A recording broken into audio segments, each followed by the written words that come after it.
시편 62편 1절에서 12절 함께 한 목소리로 합독하도록 하겠습니다. 나의 영혼이 잠잠히 하나님만 바라며 나의 구원이 그에게서 나오는도다. 오직 그만이 나의 반석이시오 나의 구원이시오 나의 요새이시니 내가 크게 흔들리지 아니하리로다. 넘어지는 담과 흔들리는 울타리같이 사람을 죽이려고 너희가 일제히 공격하기를 언제까지 하려느냐. 그들이 그를 그의 높은 자리에서 떨어뜨리기만 꾀하고 거짓을 즐겨하니 입으로는 축복이요 속으로는 저주로다. 나의 영혼아 잠잠히 하나님만 바라라. 물은 나의 소망이 그로부터 나오는도다. 오직 그만이 나의 반석이시오 나의 구원이시오 나의 요새이시니 내가 흔들리지 아니하리로다. 나의 구원과 영광이 하나님께 있으며 내 힘의 반석과 피난처도 하나님께 있도다. 백성들아 시시로 그를 의지하고 그의 앞에 마음을 토하라. 하나님은 우리의 피난처시로다. 셀라. 아 슬프도다. 사람은 입김이며 인생도 속임수이니 저울에 달면 그들은 입김보다 가벼우리로다. 포악을 의지하지 말며 탈취한 것으로 허망하여지지 말며 재물이 늘어도 거기에 마음을 두지 말지어다. 하나님이 한두 번 하신 말씀을 내가 들었나니 권능은 하나님께 속하였다 하셨도다. 주여 인자함은 주께 속하오니 주께서 각 사람이 행한 대로 갚으심이니이다. 아멘. 네, 기도하겠습니다. 하나님 감사합니다. 이 시간 주의 말씀을 듣게 하심에 감사드립니다. 말씀 가운데 우리가 참된 신앙으로 주님 앞에 잠잠하는 그러한 마음을 신앙을 갖게 하여 주시고 그러한 신앙을 고백하게 하여 주시옵소서. 예수님 이름으로 기도드립니다. 아멘. 네, 오늘 저희가 읽었던 이 시편 62편은 나의 영혼이라고 하는 이 찬양으로 굉장히 유명한 본문 말씀입니다. 시편 62편은 다윗의 신앙 고백이며 또한 다윗의 노래입니다. 다윗은 이 노래를, 이 신앙을 어떤 마음으로 고백하면서 노래를 불렀을까요? 오늘 본문에 담긴 이 깊은 다윗의 신앙 고백을 살펴보기 위해 우리는 먼저 당시 다윗이 처했던 상황들을 한번 생각해 보면서 이 노래에 담긴 신앙을 살펴보고자 합니다.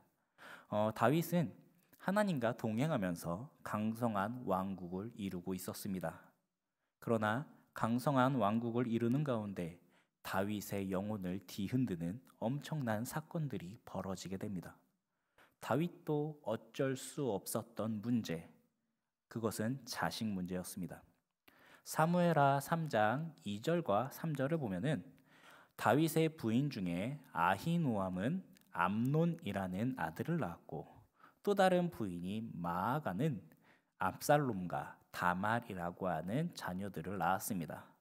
이 암논과 다말은 이복 남매였는데 하루는 암논이 이 다말을 마음에 들어해서 그런 다말을 강간을 했던 사건이 있었습니다. 다윗의 입장에선 사랑하는 자녀가 또 다른 사랑하는 자녀를 강간하는 대참사가 벌어졌습니다.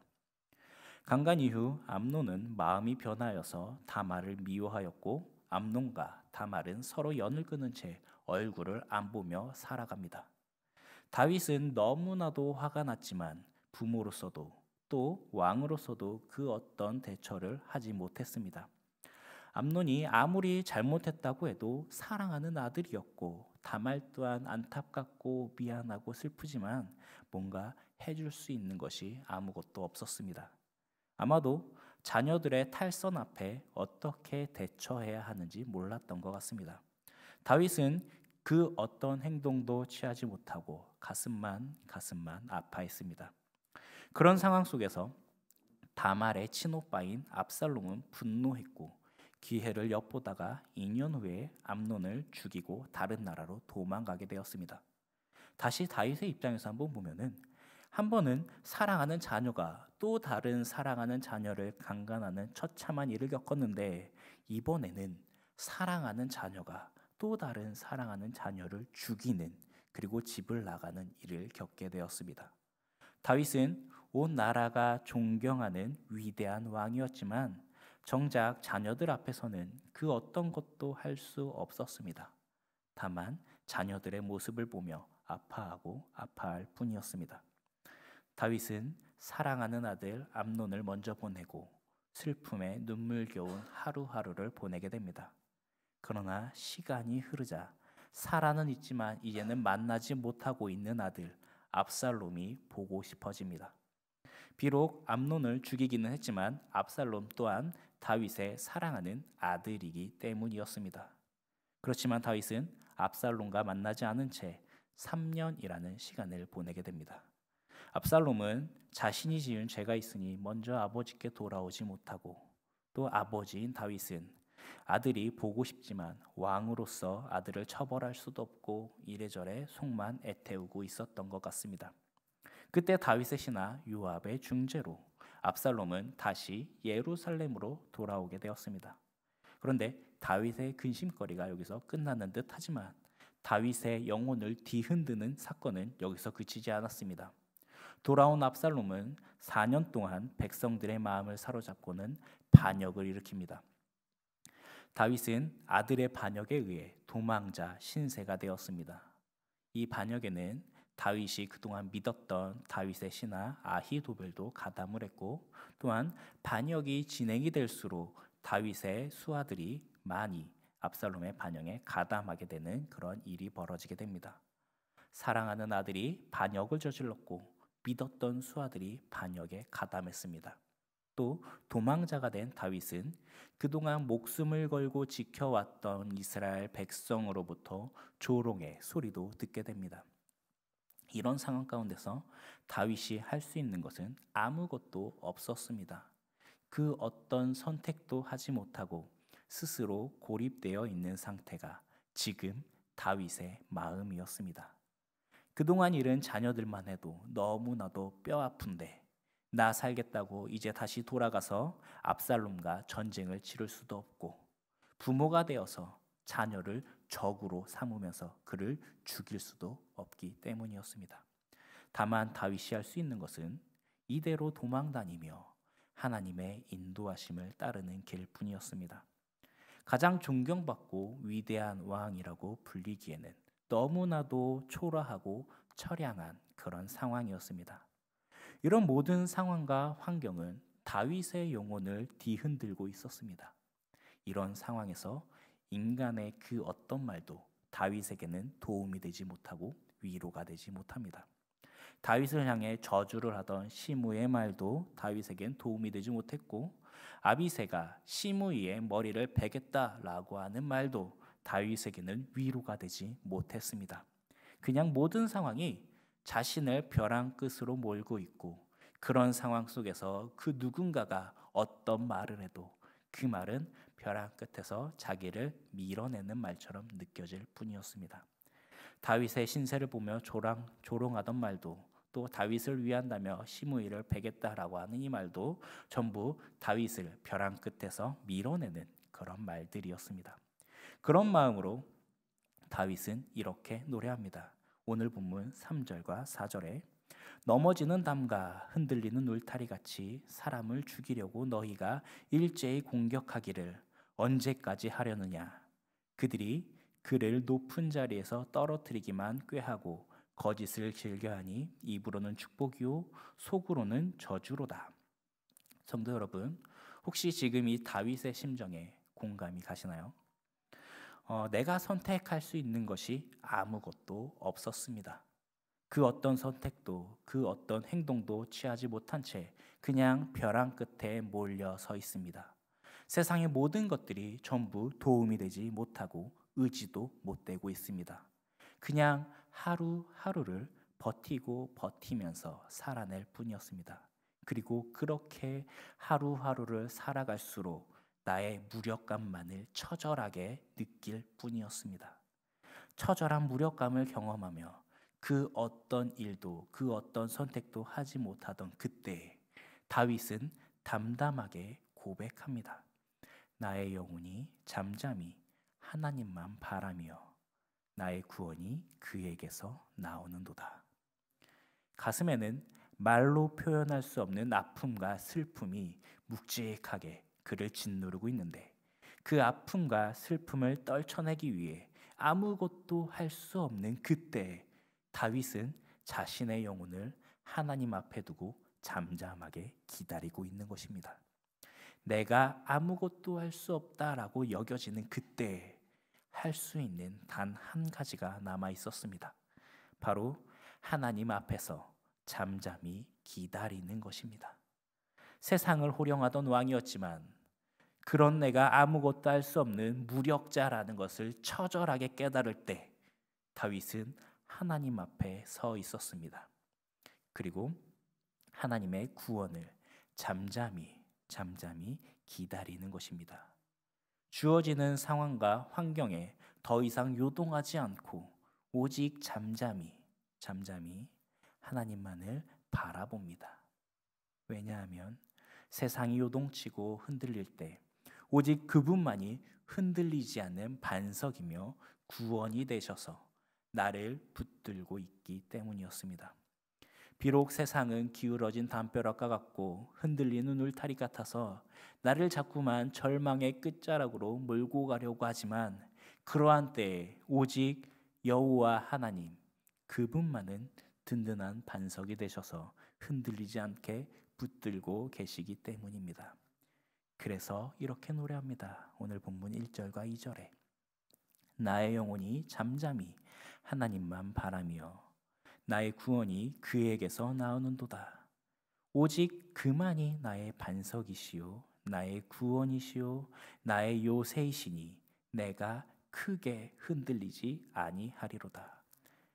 고통을 극복하는 것도 또 고통으로부터 벗어나는 것도 모든 것이 전부 하나님께 달려 있습니다. 우리가 겪는 좌절과 절망으로부터 견디는 힘도 하나님께 달려 있고 좌절과 절망의 상황을 극복하는 힘도 하나님께 달려 있습니다. 구원이 하나님께 달려 있기에 하나님만을 바라며 하나님의 구원을 간절히 소망하는 것입니다. 여기서 잠시 우리의 모습들을 한번 돌아볼까요?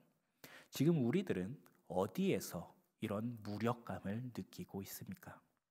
각자의 상황과 환경이 다르겠지만 어떤 분들은 내 마음과 같지 않는 자녀들의 문제로 무력감을 느끼기도 하고 또 어떤 분들은 예전과는 다른 육신의 연약함으로 무력감을 느끼기도 합니다.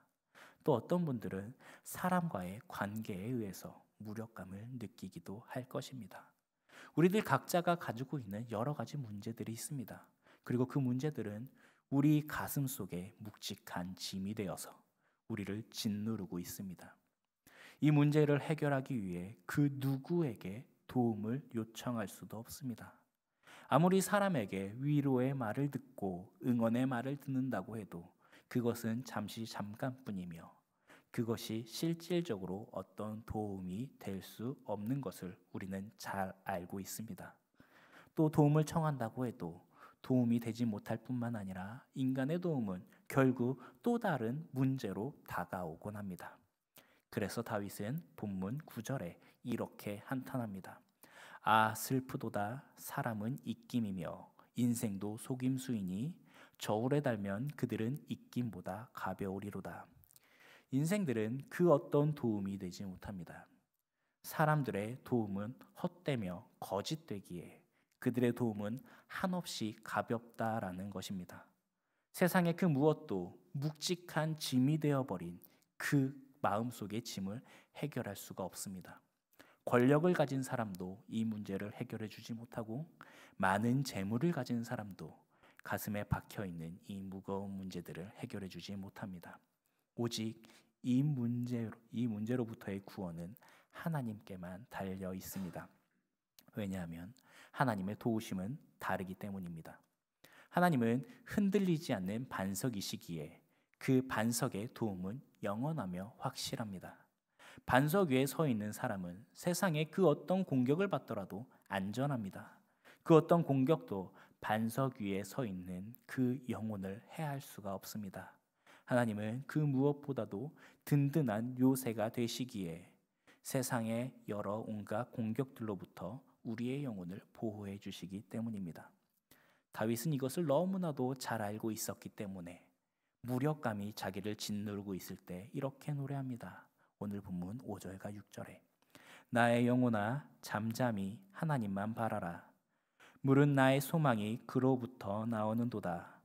오직 그만이 나의 반석이시요 나의 구원이시요 나의 요새이시니 내가 흔들리지 아니하리로다. 앞선 1절과 2절의 말씀과 매우 비슷한 고백이지만 1절에서는 나의 구원이 그에게서 나온다라고 고백했다면 5절에서는 무릇 소망이 그로부터 나온다라고 고백을 합니다. 하나님의 구원을 기대하며 하나님의 구원을 간절히 소망하고 있습니다. 그리고 이 소망은 2절에서 크게 흔들리지 아니하리로다라는 이 고백에서 6절에 내가 흔들리지 아니하리로다라는 고백으로 바뀝니다. 비록 세상의 여러 어려움들이 나를 흔들려고 하고 내 마음을 어지럽게 하지만 그 괴로움 속에서도 하나님 앞에 잠잠히 있는 내 영혼은 흔들리지 않을 것이다 라고 고백을 합니다. 그 어떤 괴로움도 그 어떤 두려움도 나를 짓누르는 그 무엇도 하나님 앞에 있는 우리의 영혼을 흔들 수가 없습니다. 하나님의 구원과 보호는 그만큼 확실하기 때문입니다. 이것이 바로 시편 62편에 담겨 있는 다윗의 신앙 고백이었습니다. 그런데 정말로 다윗이 흔들리지 않았을까요? 자녀가 자녀를 강간하고 자녀가 자녀를 죽이고 자녀가 자신을 죽이려고 할 때 다윗은 정말 아무렇지도 않을 수 있었을까요? 굳건하게 그 마음을 지킬 수 있었을까요? 다윗의 고백을 보면은 6번이나 반복되는 단어가 있습니다. 히브리어로 아크라고 하는 단어인데 이 단어는 한글로 번역하면 잘 드러나지 않는데 우리 개역개정엔 오직이라는 단어와 또는 하나님만이라는 단어로 번역이 되었습니다. 그래서 이 아크라는 이 단어는 확실하다, 틀림없다 이런 의미를 가지고 있습니다. 다윗은 무력감을 느낄 때마다 이렇게 고백하고 있는 것입니다. 나는 틀림없이 반드시 확실히 하나님만 바라고 있다. 정말 이 절망의 끝자락에서 나는 변함없이 확고하게 하나님만을 바라보고 있습니다. 이렇게 고백하는 것입니다. 그런데 정말 하나님만 바라보고 있기에 한 점 흔들림도 없기에 다윗이 너무 대쪽 같은 사람이기에 이렇게 신앙을 고백할 수 있었을까요? 아니요. 사실 다윗은 흔들렸던 것입니다. 마음이 힘들었다라는 거죠. 그래서 본문 2절을 보면 내가 크게 흔들리지 않는다라고 고백했던 것입니다. 크게 흔들리지 않는다라는 말은 사실 다윗이 마음이 흔들리고 있다. 내 마음이 힘들다, 지친다, 무너질 것 같다, 너무 괴롭다라는 것을 알려주고 있습니다. 마음의 짐이 무거울 때, 힘들 때, 지쳐서 무너질 것 같을 때 다윗은 그럴 때일수록 이렇게 고백하면서 노래하는 것입니다. 나의 영혼아 잠잠히 하나님만 바라라. 하나님만 바라기에 너무나도 어렵고 힘드니 그럴 때일수록 더욱더 입술로 고백합니다. 나는 하나님만 바랄 것입니다. 나는 하나님만 바라보고 있습니다. 내 영혼은 하나님 앞에 잠잠합니다. 힘들수록 더욱더 고백합니다. 그리고 이 고백을 모든 백성들에게 전하고 있습니다. 본문 8절을 보니 이렇게 고백합니다. 백성들아 시시로 그를 의지하고 그의 앞에 마음을 토하라. 하나님은 우리의 피난처시로다. 사람들 앞에서 선포하고 있습니다. 백성들아 너희들도 나처럼 마음이 힘들거든 하나님을 의지하고 그 앞에 마음을 고백하여라. 하나님은 우리의 피난처이시다. 든든한 반석이며 구원이시고 소망의 근원이시다. 다윗은 이 고백을 백성들에게 전하고 있습니다. 그리고 이 고백을 시시로 하라라고 말합니다. 여기서 시시로라고 하는 이 단어는 히브리어로 콜에트라는 단어인데 모든 시간, 모든 때를 의미합니다. 다윗은 마음의 짐이 너무나도 무거워서 이리저리 비틀거리고 흔들리려고 할 때, 힘들 때, 괴로울 때 그 모든 시간에 여호와를 의지하며 그의 앞에 속마음을 고백하여라라고 이야기합니다. 이것이 잠잠히 하나님만 바라는 영혼의 모습입니다. 이렇게 보면 성경 속의 위대한 위인이라고 불리는 다윗도 마음에 무거운 짐이 있었습니다. 감당 못할 어려움이 있었고 그 문제 앞에 무기력감을 느끼면서 고통에 절규했던 사람이었습니다. 그런데 다윗은 그럴 때마다 신앙을 고백하고 있습니다. 나의 영혼아 잠잠히 하나님만 바라라. 감당기 어려운 짐이 나를 짓누르고 있을 때 하나님 중심적인 태도를 가지고 있던 이 다윗은 흔들릴수록 괴로울수록 고통스러울수록 더욱더 여호와 하나님의 구원을 바라면서 그분을 의지하는 노래를 불렀던 것입니다. 다윗의 이 신앙 고백은 노래가 되어서 이제는 이스라엘 백성들의 노래가 되었고 또 우리들의 노래이며 우리들의 신앙 고백이 되었습니다. 우리는 마음의 짐이 나를 짓누르고 있을 때, 무력감에 짓눌려 있을 때, 그 어떤 것도 할 수 없고 그 어떤 선택도 할 수 없는 그때, 그 무엇도 나에게 도움이 되지 못하는 그때에 우리는 무엇을 하고 있습니까?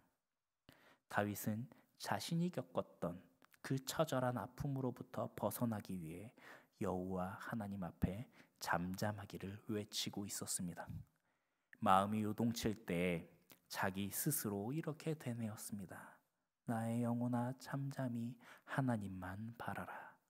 그리고 그 고백을 시시로 고백하며 여호와 하나님을 의지하고 흔들리는 자신의 마음을 하나님 앞에 내어놓았습니다. 우리는 마음을 짓누르는 그 무거운 짐 앞에 어떻게 고백하고 있습니까? 마음을 짓누르는 그 무거운 짐 앞에 마음이 흔들릴 때 우리의 마음을 부여잡으면서 이렇게 고백하기를 소망합니다. 나의 영혼아 잠잠히 하나님만 바라라. 잠잠히 하나님만 바라는 우리 신촌 강소교회 성도님들이 되시기를 소망합니다.